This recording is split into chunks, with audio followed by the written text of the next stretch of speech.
माननीय श्री सीडी बकला जी को जोरदार स्वागत करें तालियों से उनका। माननीय डॉक्टर श्री सीडी बकला जी।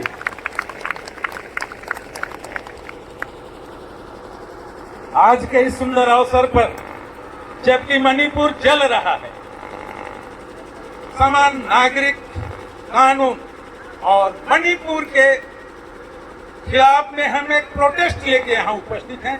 यहाँ उपस्थित इस कार्यक्रम को अगुवाई देने के लिए सर्व आदिवासी समाज के हमारे अगुवेगण, दूरस्थ जगहों से आए सभी प्रिय भाई और बहनों, मणिपुर जल रहा है। हम सब सुलग रहे हैं, हर एक के अंदर में हर एक की आत्मा जल रही है।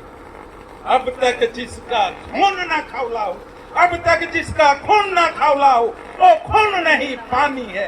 अब तक जिसका खून नहीं खौला हो, वो खून नहीं पानी है। आदिवासियों के हक अधिकार के लिए जो काम न आए, ये जवानी बेकार है, ये जवानी बेकार है। वाह वाह वाह। दोस्तों, हमने अभी सुना है और हमने सर्वप्रथम यहाँ मेरे आने के पूर्व संविधान का, उद्देशिका का हमने पठन किया। संविधान हमारा कहता है, हम भारत के लोग भारत में प्रभुत्व संपन्न धर्मनिरपेक्ष लोकतंत्रात्मक गणराज्य बनाने के लिए और उसके प्रत्येक नागरिकों को क्या चाहिए? सामाजिक, आर्थिक, राजनीतिक न्याय। क्या न्याय चाहिए? हम हर एक को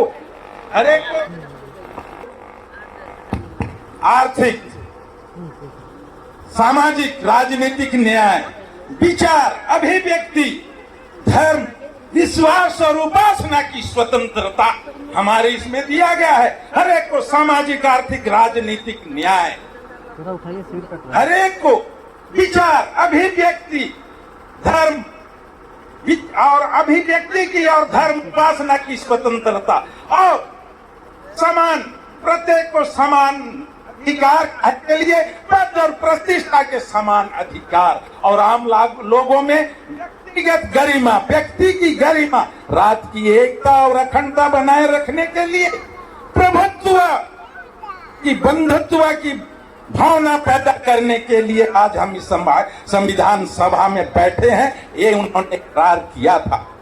हमारा संविधान, उसकी मूल भावना हमारे उद्देशिका में अवतरित है। ये हमारी संविधान की आत्मा है, संविधान की जान है, जो कहता है प्रत्येक को समान, प्रत्येक को स्वतंत्रता का अधिकार है। 14 आर्टिकल 14 में कहता है कि न्याय के लिए समक्ष, न्याय के लिए विधि के समक्ष सब बराबर है। 15 में कहता है किसी भी धर्म, मूल, वंश, जाति, लिंग और जन्म के स्थान पर किसी से भेदभाव मत करो। ये इस धर्म का, इस जाति का है, आदिवासी है, इस पर भेदभाव नहीं किया जाए। 25 में कहता है, आर्टिकल 25 में अंतःकरण की स्वतंत्रता और आबाद गति से धर्म को मानने, प्रचार करने और उसको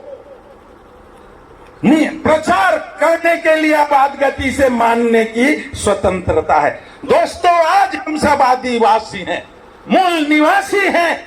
आज आदिवासियों की जनसंख्या पूरे भारतवर्ष में 10 करोड़ 42 लाख से ज्यादा, 8.6% जनसंख्या का है। और आज हमारा एक भाग मणिपुर, जो आदिवासियों का क्षेत्र है, वो जल रहा है। परंतु हम इन 2 बातों पे चर्चा करने के लिए आए हैं। यूसीसी, यूनिफॉर्म सिविल कोड, समान नागरिकता कानून। आज तक हम सबको, हर एक को अपनी रूढ़िवादी परंपरा, रीति, विधि, संस्कृति को मानने का अधिकार, और हर एक समाज के लिए अलग पर्सनल कोड है। Hindu marriage act, Hindu bill code, Muslim उनका शरीयत कानून। हमारे लिए क्रिश्चियन जो कोड है उनके लिए कोड है, परंतु आज चाहते हैं कि सबको नष्ट करके एक कर दिया जाए, एक कानून बना दिया जाए। इनका मतलब क्या है? सबको एक जुए में जोत दो। हमारी जो रूढ़िवादी सोच विचार प्रथा परंपरा संस्कृति है उसको ढांप दिया जाए, नष्ट कर दिया जाए और एक कानून के दायरे में पूरे भारत को लाया जाए। आज संविधान, हम तो खतरे में हैं ही सही, आज हमारा संविधान खतरे में है। मैं कहना चाहूंगा संविधान के सम्मान में आप जोरदार नारा दीजिएगा। संविधान के सम्मान में तो आप बोलिएगा आदिवासी मैदान। इतनी जोर से आवाज कि दिल्ली की गूंगी बहरी सरकार तक ये आवाज पहुंचने लगे। संविधान के सम्मान में आदिवासी मैदान में, संविधान के सम्मान में आदिवासी मैदान में, संविधान के सम्मान में आदिवासी मैदान में। मैं कहूंगा जब तक संविधान है आदिवासी सुरक्षित है न, जब तक संविधान रहेगा आदिवासी सुरक्षित रहेगा। जब तक संविधान रहेगा आदिवासी सुरक्षित रहेगा, जब तक संविधान रहेगा आदिवासी सुरक्षित रहेगा। मेरे प्रिय दोस्तों, ये सारी जो क्रियाकलाप में हो रही है, यूसीसी, इसके पहले एनआरसी, एनपीआर, ये सारी चीजें हम लोगों को दिग्भ्रमित करने के लिए, जब चुनाव आता है इसी तरह के हथकंडे अपनाए जाते हैं। 2014 चुनाव के पूर्व मोदी जी ने घोषणा बनाई थी, घोषणा पत्र, मैनिफेस्टो, उनमें 3 अहम घोषणा उनका था।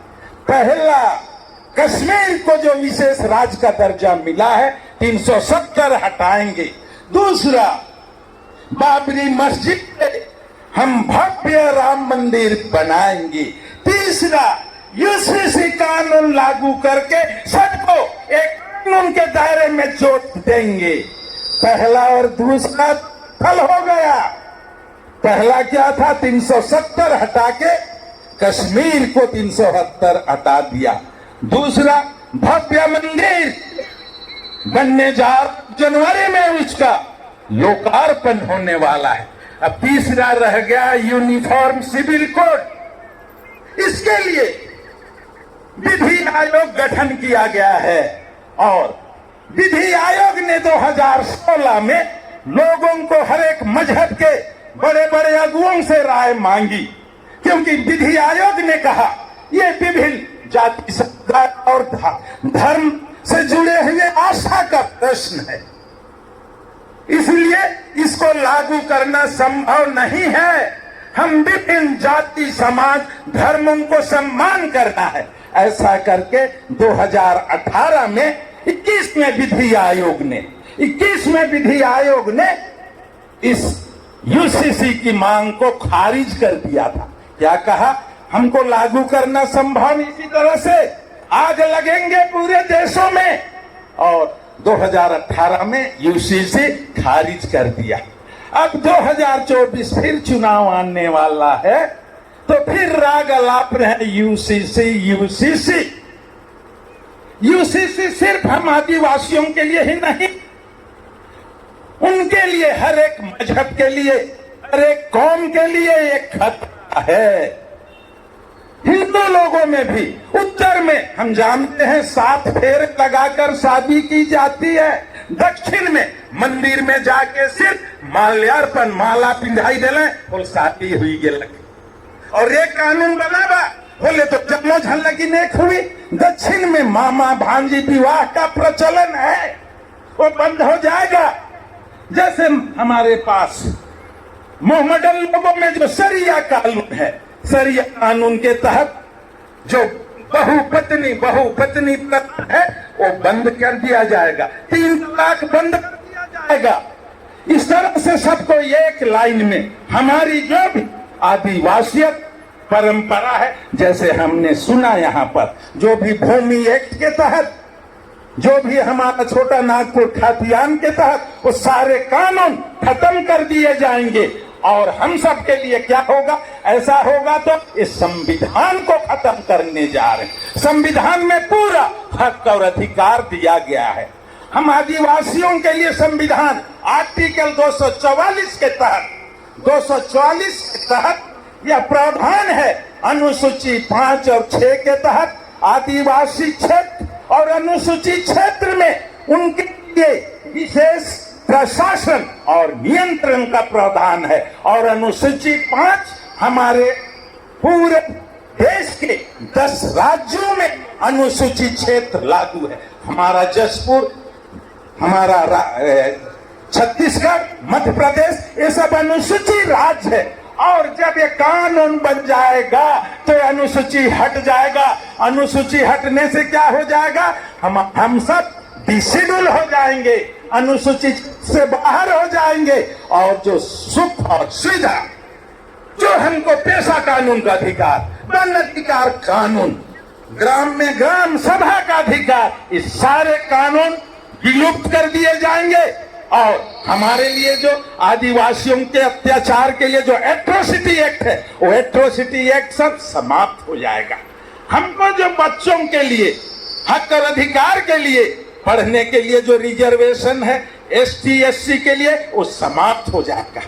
फिर अनुसूचित जनजाति विभाग, पूरा ट्राइबल विभाग ही समाप्त कर दिया जाएगा। और हमारे लिए जो अभी हमने पढ़ा, हर एक को, प्रत्येक नागरिक को सामाजिक, आर्थिक, राजनीतिक न्याय, विचार, अभिव्यक्ति, उपासना, धर्म की स्वतंत्रता है, ये सब समाप्त हो जाएगा। और जहां कहीं हमारे गिरजाघर, मस्जिद, मॉस्क बने हुए हैं, वो तोड़ दिए जाएंगे। इसलिए हमको अभी जागना है। और चुनाव आने के पहले सारी कोशिशें की जा रही है। ये कोशिशें की जा रही है कि ऐसा करके उनको गुमराह करते। वस्तुतः भी क्या है, हमारे यहाँ महंगाई, टमाटर 150 रुपये से ऊपर, पेट्रोल डीजल 100 से ऊपर, महंगाई की मार है। ऊपर से महंगाई की मार से नहीं बचा पाने के कारण महंगाई, बेरोजगारी और क्षेत्र में जिस तरह से अत्याचार और अहिंसा फैलाए जा रहे हैं, तो उन सब से नजर हटाने के लिए, हमारे मनों को भटकाने के लिए चुनाव के पूर्व यूसीसी, तुम इसी में सी करते रहो, अब चुनाव आ जाएगा। और इसलिए आज हम लोगों ने ये ठाना है ना, हम लोगों ने ये ठाना है कि हम सब एक हों, एकजुट हों, और एकजुट होकर हमारे हक और अधिकार के लिए, जोर और जुल्म, अत्याचार और अन्याय के खिलाफ हम एकजुट होंगे। कैसे एकजुट होंगे? आज तो मणिपुर वालों को अलग से मार रहा है, आज किसी हमारे आदिवासी के ऊपर सीधी में पेशाब कर रहा है, मुंह पर पेशाब कर रहा है, दंदना के ऐसा मार रहा है। ऐसा कुत्ता भी इंसान के ऊपर नहीं करता। ये इतनी दरिंदगी आज इनके राज्य में ये हो रहा है। और इसीलिए हम सब इसका पुरजो 2020 में यूपी के हाथरस में हमारी एक महिला बच्ची, हमारी दलित बच्ची, वाल्मीकि बच्ची के ऊपर ऐसे ही सामूहिक बलात्कार करके उसको जला दिया गया। और फिर हम आवाज भी नहीं उठा पाए। हम आवाज उठाते हैं, लेकिन होता क्या है, हम ही मारे जाएंगे, हमारे ऊपर ही लाठें लगेंगी, पड़ेंगी, और हमारी बहु बेटियों के ऊपर अत्याचार, अन्याय और बलात्कार की जाएगी। क्यों? क्योंकि हम अपनी आवाज वहां तक नहीं पहुंचा पाए। क्यों नहीं पहुंचा पा रहे? क्योंकि हम सब एक नहीं हैं। आज हम मजहब के नाम पे, धर्म के नाम पे हम बट जाते हैं। आई जिगर टू मोर गुड, है ना, हम उनमें हम बट गए। आज विभिन्न तरह के हमारे वासी, सर्व आदिवासी समाज के भी हम देखते हैं प्रदेश में 2 गुट, भरत सिंह गुट, एक माननीय सांसद महोदय गुजरून का गुट। हमको एक छतरी के तले आना पड़ेगा। जब आदमी को कोई मारता है, भागने लगता है। बैल को जो मारता है, बैल भागने लगता है। कुत्ते को एक पत्थर फेंको, तो कुत्ता काई काई करते हुए भागने लगता है। परंतु यदि आप मधु के छत्ते के ऊपर थोड़ा एक छोटा सा कंकड़ भी मार के तो देखो, वो टूट पड़ेगा, पूरी बिरादरी से टूट पड़ेंगे उन लोग और काट के हम सबको मिटा देंगे। आज हमको इसी अवसर का और इसी अवसर की तलाश है। आज मधुमक्खी के समान हमको एक होना है। यदि हमका परिणाम शहद की तरह मीठा चाहिए तो आज हमको मधुमक्खी की तरह एकजुट में होना है। जब तक एकजुट नहीं होंगे ये लड़ाते रहेंगे। इसलिए आज हमको आवश्यकता है। क्या बात की है? उठो मसीहा बन के करो वक्त का इलाज। उठो मसीहा बन के करो वक्त का इलाज। कब तक मसीहा वक्त का ढूंढा करोगे आप? कब तक हम सोचेंगे बाबा साहब आएंगे, हमको फूले साहब आएंगे और हमारा मार्गदर्शन करेंगे? हमको उठना पड़ेगा, अपना कमर बांधना पड़ेगा। उठा, अपन अपन डांडा के बांधा, खोसा और उठा और लगे चला। है बहुत अंधियारा, है बहुत अंधियारा, अब तो सूरज निकलना चाहिए। रही घुट घुटूगा अब को बीड़ी अर्घ ना मनो। है बहुत अंधियारा, अब तो सूरज निकलना चाहिए। जैसे भी हो मेरे दोस्तों, ये मौसम को बदलना होगा, बदलना होगा, बदलना होगा। तो आज हमको एकजुट होने की आवश्यकता है। आज केंद्र सरकार इतनी गूंगी और बहिर हो गई है। आज वो संविधान को बदलने की कोशिश कर रही है। आज हमारा देश कैसे चलता? संविधान के अनुरूप चलता है और उनकी कोशिश है संविधान मिटा दिया जाए। उनको अफसोस है, उन्होंने तो साहब को टिकट भी नहीं दिया था बॉम्बे से, परंतु धन्य है हमारे मोहम्मदन भाई लोग, कलकत्ता बुला के कलकत्ता से उसको जिता के उनको भेजा था। और वो जब संविधान बनने लगा, संविधान सभा की गठन की गई, तो संविधान सभा के जितने मेंबरान थे उन मेंबरान में इनको संविधान बनाने के लिए संविधान सभा का अध्यक्ष नियुक्त किया गया। और वो संविधान जो हमारे नागरिकों को जान है, उस संविधान को बनाने में 2 साल 11 महीने 18 दिन 2 साल 11 महीने 18 दिन लग गए उस संविधान को बनाने के लिए। और उस संविधान को लिखने के लिए मैं बताता हूं, उस समय ऐसा निब पेन नहीं था, उस समय होल्डार वाला निब था। उस समय 303 नंबर का निब, 303 नंबर का निब, 254 होल्डार, 254 होल्डार और 432 निब खिस गए। 432 निब, 254 होल्डार, 303। तब ये हमारा संविधान बना। और आज उसी संविधान को मिटाने की, नस्तानाबूद करने की कोशिश की जाए। उनकी मंशा क्या है? आज संविधान में हमको हक अधिकार है, आज हम पढ़ लिख के बोलने का अधिकार है।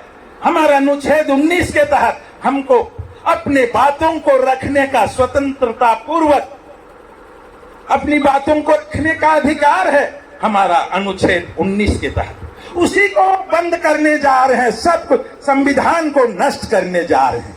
यदि संविधान नष्ट हो जाएगा तो फिर ऐसे राज चलेगा जैसे पूर्व में चलता था। मनुस्मृति वो उनकी विधि विधान थी जिसको अंग्रेजों ने आके बंद किया।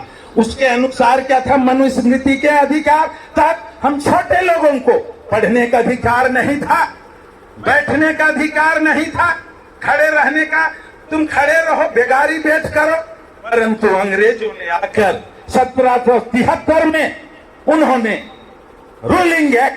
रूलिंग रेगुलेटिंग एक्ट बनाया और उसके तहत उस समय न्याय में भी छोटे को देखकर सजा दी जाती थी, बड़े को नहीं दी जाती। उन्होंने रेगुलेटिंग एक्ट बनाया और उस एक्ट के तहत 1775 में पहली बार एक सामंत कलकत्ता का को फांसी की सजा दी गई। पहले क्या करती थी हमारी बहनों को? बेटी जन्माने का अधिकार नहीं था। बेटी पैदा होते ही उसके मुंह में अफीम रख दिया जाता था तालू में, या मां के थन में धतूरा पीस के चिपका दिया जाता था ताकि बेटी मर जाए। 1804 में इस कानून को अंग्रेजों ने बंद किया, इस कानून को बंद किया। इसी तरह से जब लड़का बच्चा, पहला लड़का बच्चा पैदा हुआ तो उसको गंगा में स्नान करा दिया जाता था, क्योंकि पहला बच्चा हिस्सा और हमसे लड़ेगा, इसलिए पहले बच्चे को गंगा में मरवा दिया। अंग्रेजी ने इसको बंद कराया। फिर 1819 में क्या हुआ, पहले जब हमारी दलित बेटियों की शादी होती थी, बहू बन के जाती थी, तो दूल्हे के पास जाने के पूर्व उस बहन का, उस बच्ची का शुद्धिकरण होता था कि शुद्धिकरण के लिए 3 दिन रखा जाए। इस सब कानून को अंग्रेजों ने खत्म किया और इसी मनुस्मृति कानून को हमारे बाबा साहब डॉक्टर भीमराव अंबेडकर ने 25 दिसंबर 1927 को भारी ऐसे भीड़ के बीच में मनुस्मृति का उन्होंने दहन कराया था। दहन, जोर से ताली बजाइए इस बात पे।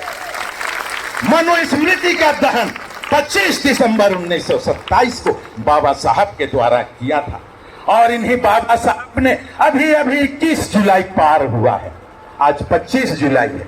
21 जुलाई 1942 को 21 जुलाई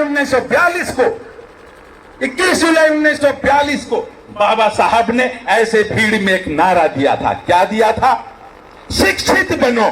21 जुलाई 1942 का नारा, शिक्षित बनो, संगठित हो, संघर्ष करो। हम शिक्षित हो गए हैं, लिटरेसी रेट में हम बहुत ज्यादा हैं। यहाँ छत्तीसगढ़ में हमारा 67% है, यहाँ हम 70 से ज्यादा परसेंट है, शिक्षित हैं, बट हम संगठित नहीं है।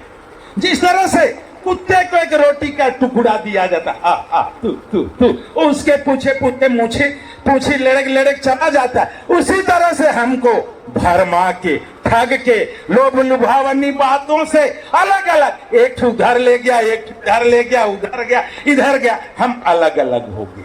एक उंगली को तोड़ना सरल है, 2 को तोड़ना सरल है, 5 उंगली अगर मुट्ठी बन जाए तो किसी को मुटगा मार दे मुक्का, उसकी सारी दांतें झड़ जाएंगी। तो आज हमको संगठन को मजबूत करना है, शिक्षित है, और ये संगठन का ये बहुत बढ़िया नजारा है। इस बात के लिए भी जोरदार ताली और रघुवंश को सलाम। जब तक संगठित नहीं तब हम संघर्ष कर पाएंगे। संघर्ष किसके लिए करेगा? कोई नेतृत्व करने वाला होएगा तो संगठित होना पड़ेगा हमको। आज हमको संगठित होने की आवश्यकता है और जोर जुल्म के खिलाफ में आवाज उठानी है। इसी तरह बहुत पहले सन 64 में, 1964 नहीं, सन 64 में रोम में एक रोमन एम्परर, साम्राज्य जिसका था, एक सम्राट था, रोमन सम्राट, उसका नाम था नीरो क्लॉडियस सीजर। नीरो का नाम सबने सुना होगा। जब रोम जल रहा था, नीरो बंसी बजा रहा था। वो नीरो का नाम था नीरो क्लॉडियस सीजर। सीजर का काम क्या होता है? सीजर कैंची का काम काटना, 2 भाग करना, फाड़े फाड़ करना। सुई छोटा होता है, लेकिन सुई का काम होता है टूटे हुए भाग को सिलकर जोड़ना। और हमारे अगुए लोग, हम बिखरे हुए लोगों को सिलकर यहाँ एकत्रित किए हैं।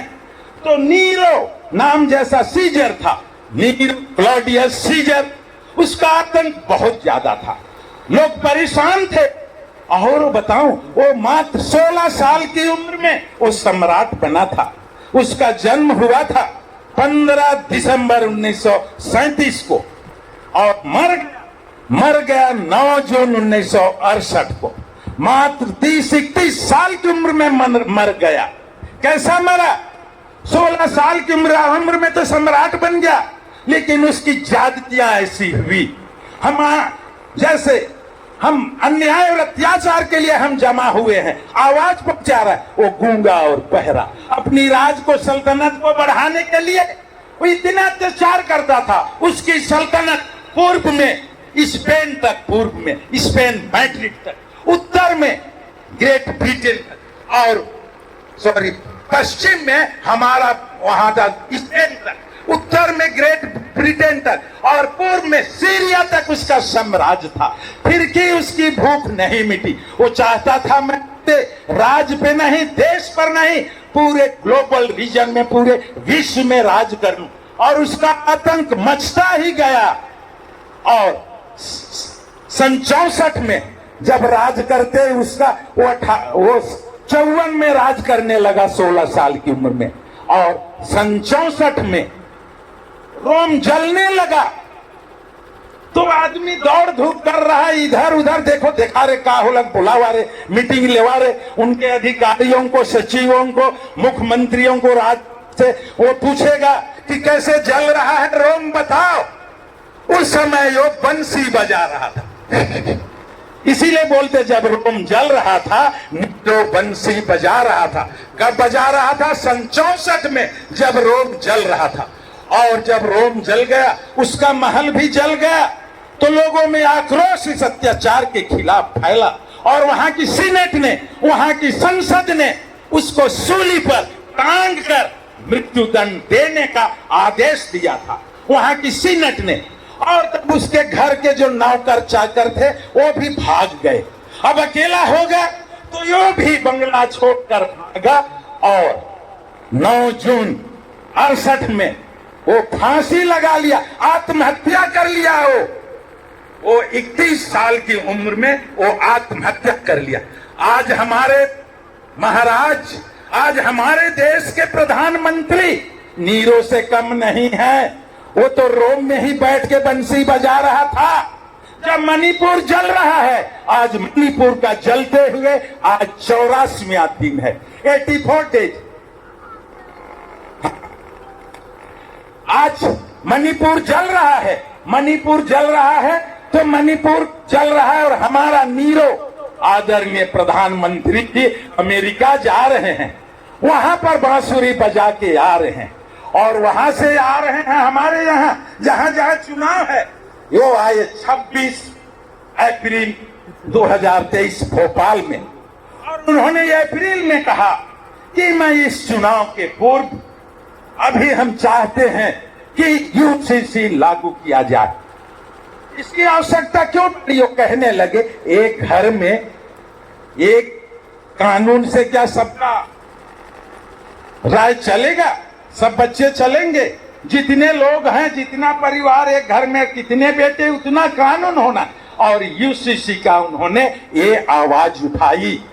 तब विधि आयोग ने फिर, विधि आयोग 22वां विधि आयोग, हमारे विधि आयोग ने विभिन्न संगठनों से राय मांगा। और राय मांगने की तारीख मुकर्रर की 15 जुलाई की। यूसीसी से, समान नागरिक संहिता कानून से हमारे समाज को, हमारे लोगों को क्या नफा है, क्या नुकसान है? 15 जुलाई तक